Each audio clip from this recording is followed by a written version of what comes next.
रहीम नाज़रीन अस्सलाम वालेकुम, मैं हूँ इमरान वसीम। नाज़रीन आज 8 अगस्त है, दिन है एतवार का और साल 2022।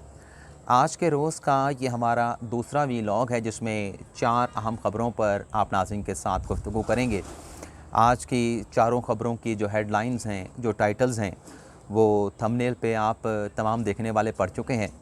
लेकिन नाज़रीन आज की इन ख़बरों से गुफ्तगू का आगाज़ करने से पहले मैं 2 बातें आप नाज़रीन के साथ करना चाहूँगा।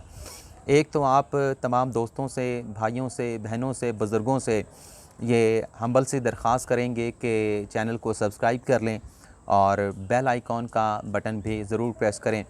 और दूसरी बात आप नाज़रीन से ये करनी है कि जो मुझे आज देख के बड़ा अफ़सोस हुआ, इस वक्त नाज़रीन मैं न्यू मरी में मौजूद हूँ और मुझे जो एक धचका लगा यहाँ पे आके, जो मुझे अफ़सोस हुआ कि पूरे मुल्क से लोग जो है वो मरी की तरफ आते हैं, मरी में एंजॉय करने के लिए, अपनी तातीलात को गुजारने के लिए।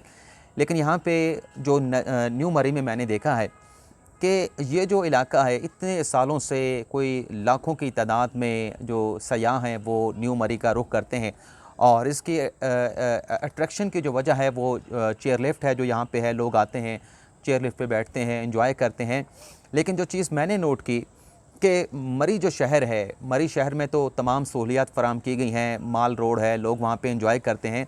लेकिन जो एक्चुअल हिल स्टेशन है मरी का, न्यू मरी पथरियाटा का मकाम, वहाँ पे कोई ऐसी डेवलपमेंट नज़र नहीं आ रही।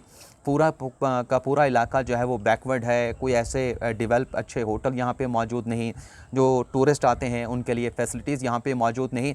तो मैं अपने इस चैनल की तवज्जुह से जो हुकाम बाला है उनसे ये दरख्वास्त करूँगा कि जो लाखों और करोड़ों सयाह हर साल मरी का रुख करते हैं और ख़ास तौर पे वो चेयर लिफ्ट को एंजॉय करने के लिए न्यू मरी पथराटा आते हैं, तो उन्हें यहाँ पर भी फैसिलिटेट किया जाए। और अब तो ये इतनी बड़ी इंडस्ट्री बन चुकी है और मैं अप्रिशिएट करूँगा इमरान खान साहब को कि उनके दौरे हुकूमत में ये जो पाकिस्तान के शुमाली इलाकाजात हैं उनकी खूबसूरती को बड़े अच्छे अंदाज से पूरी दुनिया में प्रमोट किया गया और पाकिस्तान में जो टूरिज़म है उसमें अच्छा खासा जो है वो इजाफ़ा देखा गया है।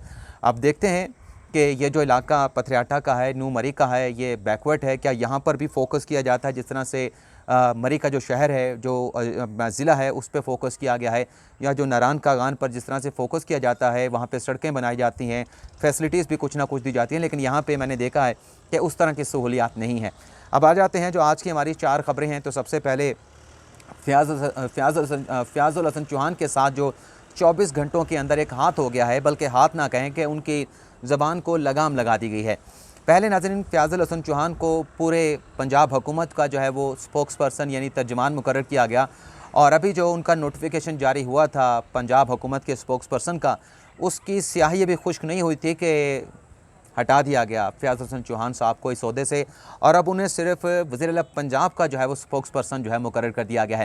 यानी पहले उन्होंने पूरी पंजाब हुकूमत की तर्जुमानी करनी थी, लेकिन अब उन्हें सिर्फ वज़ीर आला पंजाब की तर्जुमानी करना पड़ेगी और इसकी वजह क्या है ये मालूम नहीं हो सका। लेकिन एक पोर्टफोलियो जो है वो जो इतना बड़ा था वो अब सुकड़ के अब सिर्फ जो ऐवान वज़ीर आला है या वज़ीर आला है पंजाब के परवेज़ इलाही, उन तक महदूद हो गया है।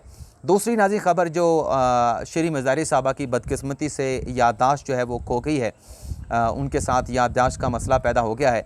आज नाज़रीन उन्होंने ट्वीट किया, जो अमरीकी सफ़ीर हैं डोनाल्ड ब्लूम जो पाकिस्तान में आए, उनकी सदर आरिफ अलवी के साथ मुलाकात हुई और सदर आरिफ अलवी के साथ मुलाकात के बाद हमने चंद दिन पहले देखा कि खैबर पख्तूनख्वा के वज़ीर आला के साथ मुलाकात हुई, खैबर पख्तूनख्वा के जो वज़ीर ख़ज़ाना है उनके साथ मुलाकात हुई। 36 गाड़ियाँ USAID की जानिब से उन्हीं मुलाकातों में खैबर पख्तूनख्वा हुकूमत के हवाले की गई, ब्रीफिंग दी गई, साथ चलने के वादे किए गए, वादे वईद किए गए और बड़ा अच्छी मुलाकात थी। रेड कारपेट बिछाया गया अमरीकी सफ़ीर के लिए। लेकिन आज शरी मज़ारी साहबा को गालिबन जो 24 घंटे 48 घंटे पहले 72 घंटे पहले की ये जो मुलाकातें अमरीकी सफ़ीर की खैबर पख्तूनख्वा के वज़ीर आला और सूबाई वज़रा के साथ होती रहीं, वो तमाम मुलाकातें भूल गई। गालिबन उनकी याददाश्त लगता है कि कमज़ोर है और आज उन्होंने फिर एक मरतबा अपनी तोपों का जो रुख है शरी मज़ारी साहबा ने वो अमरीकी सफ़ीर की तरफ कर लिया और उन्होंने कहा कि रेड कारपेट बिछाया गया खैबर पख्तूनख्वा में जब वो गए तोरख़म का दौरा करने के लिए हेलीकॉप्टर के ऊपर और उन इलाकों का उन्हें फ़िज़ाई जायज़ा करवाया गया जहां आम पाकिस्तानी नहीं जा सकता, और उनके लिए रेड कारपेट और ब्रीफिंग का इंतज़ाम किया गया। और सवाल उन्होंने उठाया कि क्या अमरीकी सफ़ीर पाकिस्तान में वायसराय हैं या हम ग़ुलाम हैं। तो ये जो आज वो बातें कर रही थी शीरी मज़दारी साहबा, ये बातें करने से पहले वो खैबर पख्तूनख्वा और खैबर पख्तूनख्वा की सूबाई वज़ीर और वज़ीर आला से भी पूछ लेते हैं क्या वो ग़ुलाम थे जो उनके साथ मुलाकात कर रहे थे, और जो 36 गाड़ियाँ मिली हैं वो कितने की होंगी। 36 गाड़ियाँ बुलान सुजुकी का गाड़ियाँ गिफ्ट की गई हैं, जिस मकसद के लिए गिफ्ट की गई हैं। तो क्या ये खैबर पख्तूनख्वा हुकूमत के पास इतने पैसे नहीं थे कि वो 36 गाड़ियाँ आप अमरीकियों से ले रहे थे, आप ख़ुद नहीं ख़रीद सकते थे? अगर इतना आपको जो था कि अमेरिका के हम ग़ुलाम नहीं हमें बनना चाहिए, तो फिर केपी हुकूमत से भी कहते, केपी के वज़ीर आला से कहते, सूबाई काबीना से कहते कि उनके साथ मुलाकात ना करते, उनके साथ खाने ना खाते, खुशगपियाँ ना करते, उनके लिए रेड कारपेट भी ना बिछाते। तो ये कौल व फ़ेल का तज़ाद है। जो आपके साथ आए वो तो बिल्कुल अच्छा है, लेकिन अगर वो आपसे हट जाए तो फिर वहाँ पर आपकी जो है वो चीखें शुरू हो जाती हैं। अब चीखों से मुझे बात याद आई नाज़रीन कि 5 साल पुरानी एक वीडियो है, उस वीडियो से भी कुछ यादें ताज़ा हुई हैं। लेकिन उस वीडियो को देखकर आज मैंने दोबारा उस वीडियो को देखा है, और उस वीडियो के तनाज़र में आज जो 2 बयानात, एक फवाद चौधरी और शेख रशीद का सामने आया है, उन दोनों बयानात से मुझे ऐसा लगा है कि ग़ालिबन दोनों की चीखें निकल गई हैं। अब किस बात पे चीखें निकली हैं वो बताने से पहले मैं वो जो क्लिप है, अगर मुझे मिलता है मैं वो क्लिप आपको सुनाता हूँ। ये क्लिप मेरे पास है, आपको सुना देता हूँ। ये क्लिप नाज़रीन आप ख़ुद सुन लें, और फिर मैं इसके ऊपर जो 2 ख़बरें हैं, फवाद चौधरी का स्टेटमेंट क्या है, अपना शेख रशीद का स्टेटमेंट क्या है, वो भी आपके साथ मैं शेयर करूँगा। ये आप क्लिप सुने पहले। ये कैसे चलेगा? चलें जी, ऐसे नहीं तो फिर ऐसे से। थोड़ा सा इंतज़ार मैं वेट कर लेता हूँ ताकि ये डाउनलोड हो जाए। ये नाज़रीन निहाल हाशमी का उस वक्त का क्लिप है जब नवाज शरीफ के ख़िलाफ़ पनामा केस की सुप्रीम कोर्ट में समाअत चल रही थी। तो किस तरह से थ्रेट किया निहाल हाशमी ने, और फिर उन्हें कंटेम्प्ट की प्रोसीडिंग में कन्विक्ट भी किया गया, वो जेल भी गए 1 महीने के लिए। तो आप ये क्लिप सुन लें और फिर मैं फवाद चौधरी और शेख रशीद के बयानात पे आता हूँ। वो तो नवाज शरीफ का बेटा है, हम नवाज शरीफ के कारकुन हैं। हिसाब लेने वालों, हम तुम्हारा यौम हिसाब बना देंगे। जिन्होंने भी हिसाब लिया है और जो ले रहे हैं, कान खोल के सुन लो, हमने छोड़ा नहीं तुमको। आज हाजिर सर भी तो कल रिटायर हो जाओगे। मेरे ख्याल से इतना ही बहुत है। एक तो उन्होंने कहा कि जो पनामा केस में नवाज शरीफ का हिसाब ले रहे हैं उनका यौम हिसाब बना देंगे, और फिर उन्होंने ये भी कहा कि आज आप नौकरी में हैं, कल आप रिटायर्ड हो जाएंगे। तो इस स्टेटमेंट के ऊपर निहाल हाशमी साहब को कंटेम्प्ट में कन्विक्ट किया गया। आज नाज़रीन 2 स्टेटमेंट सामने आए हैं। शेख रशीद साहब का भी एक माजी का स्टेटमेंट मैं आपको याद दिला दूं। जब इमरान खान वज़ीर आज़म हुआ करते थे तो शेख साहब का एक स्टेटमेंट सामने आया जिसमें उनका ये कहना था कि अपोजिशन ये चाहती है कि जो इमरान खान के सर के ऊपर हाथ है, वो अपोजिशन चाहती है कि वो हाथ उनके सर पे आ जाए। और शेख साहब ने कहा था कि ये हाथ जो है, जो इमरान खान के सर पे है, वो अपोजिशन के गले में तो जा सकता है लेकिन उनके सर पे नहीं जा सकता। आज नाज़रीन शेख साहब कुछ और बयान दे रहे हैं, यानी अपने पहले स्टेटमेंट से 180 डिग्री का शेख रशीद साहब ने यू टर्न ले लिया है। आज शेख साहब नाज़रीन ये कह रहे हैं कि मैं आपको कि ज़मीनी ताकतें जो हैं वो 15 हुक्मरान पार्टियों के साथ हैं, आसमानी ताकत और अवाम इमरान खान के साथ है। यानी आज शेख साहब ये एतराफ़ कर रहे हैं कि जिन ताकतों का उन्हें ज़ोम था, और जो शेख साहब कहते थे कि वो जो हाथ है वो इमरान खान से नहीं हटेगा और अपोजिशन की गर्दन पर रहेगा, आज शेख साहब कह रहे हैं कि वो जो ज़मीनी ताकतें हैं वो 15 पार्टियों के साथ हैं, और आसमानी ताकत यानी अल्लाह की ताकत और अवाम की ताकत जो है वो इमरान खान के साथ है।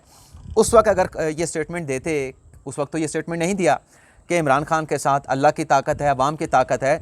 उस वक्त कह रहे थे कि जिनका हाथ इमरान खान के ऊपर है उन ताकतों की इमरान खान को सपोर्ट हासिल है। तो आज शेख साहब ने ये कह रहे हैं कि वो जो हाथ खान साहब के पीछे थे, जो सपोर्ट कर रहे थे, वो हट चुके हैं, और अब वो हाथ जो है वो इस वक्त की जो हुक्मरान जमात है उनके सर पे आ चुके हैं। अब फवाद चौधरी साहब क्या कह रहे हैं नाज़रीन? फवाद चौधरी साहब नाज़रीन ये कह रहे हैं कि किसी माई के लाल में जुर्रत नहीं कि इमरान खान को ना अहल कर सके। इसी से मिलता जुलता बयान था ना निहाल हाशमी साहब का, जब कंटेम्प्ट की प्रोसीडिंग उनके खिलाफ शुरू की गई, माफ़ी मांगने के बावजूद, गैर मशरूत माफ़ी मांगने के बावजूद, और अदालत के कहने पर माफ़ी मांगी निहाल हाशमी ने कि आप माफ़ी मांग लें, आपको कुछ नहीं होगा। और उस बेचारे ने माफ़ी मांगी, उसे अपनी गलती का एहसास भी है। उसने कहा, उसका स्टेटमेंट था गैर मशरूत माफ़ी में कि मैं नादम हूँ अपने किए के ऊपर, अपने बयान के ऊपर, मुझे माफ़ कर दिया जाए। मैं ख़ुद को अदालत के रहमो करम पे छोड़ता हूँ, लेकिन अदालत ने माफ़ी मंगवा के उसके साथ डॉज किया और फिर उसे कन्विक्ट कर दिया गया और फैसले में लिखा गया कि चूँकि माफ़ी मांग के उन्होंने जुर्म का एतराफ़ कर लिया है तो लिहाजा हम इन्हें तौहीन अदालत का मुर्तकब करार दे रहे हैं। तो ये माफ़ी मांगनी भी तो दरअसल यही होती है कि अपने जुर्म का एतराफ़ कर रहा होता है, तो माफ़ी मंगवाते इसलिए हैं, सज़ा देने के लिए नहीं मंगवाई जाती। और हमेशा हमने देखा है कि तौहीन अदालत के केसेस में अदालत बड़ी फ़राग दिली का मुज़ाहरा करती है, बड़ी कुशादगी का मुज़ाहरा करती है, लेकिन उन दिनों हालात ऐसे थे कि ना सिर्फ निहाल हाशमी बल्कि तलाल चौधरी और दानियाल अजीज़ को भी कंटेम्प्ट में जो है वो कन्विक्ट किया गया। अब आ जाते हैं कि नून लीग ने सरेंडर कहाँ पे किया है और नवाज शरीफ के कंधों पर कौन सी बड़ी जिम्मेदारी आई है। नाज़रीन, अब जो पंजाब का ज़िमनी इलेक्शन हुआ है उसमें देख लिया, कुछ एक टेस्ट भी हो गया नून लीग का कि इमरान खान के मुकाबले में जो कैंपेन चलाना है वो ना मरियम ग़ालिबन चला सकती हैं, ना शहबाज चला सकते हैं, ना हमज़ा चला सकते हैं, ना आसिफ अली ज़रदारी, ना बिलावल चला सकते हैं। अब लंदन में नवाज शरीफ से कहा जा रहा है कि फ़िलहाल तो आप लंदन में रहें, लेकिन जैसे ही इलेक्शन की अनाउंसमेंट होगी, मुल्क में जैसे ही इंतखाबात का ऐलान कर दिया जाएगा तो आम इंतखाबात की जो कैंपेन है वो मरियम तो चलाएगी, हमज़ा भी चलाएगा, शहबाज शरीफ भी चलाएगा और पीडीएम की दीगर सियासी जमातें भी चलाएंगी। लेकिन नवाज शरीफ से कहा जा रहा है कि जैसे इलेक्शन का ऐलान हो आप पाकिस्तान वापस आएँ और मुसम्मिक नवाज़ की जो इलेक्शन कैंपेन है उसको लीड करें और इलेक्शन कैंपेन चलाएँ। और बज़ाहिर ये बात बिल्कुल दुरुस्त भी लगती है कि नवाज शरीफ अगर पाकिस्तान में हों तो उनसे अच्छी कैंपेन जो है, क्योंकि जो वोट है मुसम्मिक नवाज़ का वो नवाज शरीफ का वोट है, वो मरियम का वोट नहीं। और जितना भी वोट बैंक है वो अभी तक मुकम्मल तौर पे ना मरियम नवाज़ को ट्रांसफ़र हुआ है, ना शहबाज शरीफ को ट्रांसफ़र हुआ है, अभी भी नवाज शरीफ का वोट जो है वो इंटैक्ट है। तो अच्छी स्ट्रेटजी है, लेकिन सरेंडर तो ज़ाहिर सी बात है कि हम अकेले इमरान खान का मुकाबला नहीं कर सकते। तो ज़ाहिर सी बात है कि अगर नवाज शरीफ वापस आते हैं तो पलड़ा जो है वो बराबर हो जाएगा, बैलेंस आ जाएगा उसमें। ये नहीं कि एक तरफ पलड़ा बैठा होगा और एक सर इमरान खान साहब का पलड़ा ऊपर होगा, क्योंकि इमरान खान भी एक बड़े लीडर हैं, आवाम उनके साथ है, उनके अपने एक वोटर्स हैं, उनका वोट बैंक है, उनके वोटर सपोर्टर्स हैं, उनके चाहने वाले हैं। तो अगर नवाज शरीफ वापस आके नून लीग की कैंपेन को चलाते हैं तो फिर मुकाबला जो है वो बड़ा ज़बरदस्त हो जाएगा, बड़ी एक्साइटमेंट उसमें आ जाएगी। तो ये आज का हमारा व्लॉग, आप नाज़रीन से इजाज़त चाहेंगे। अल्लाह ताला हम सब का हामी नासिर हो, अपनी दुआओं में याद रखिएगा। अल्लाह हाफ़िज़।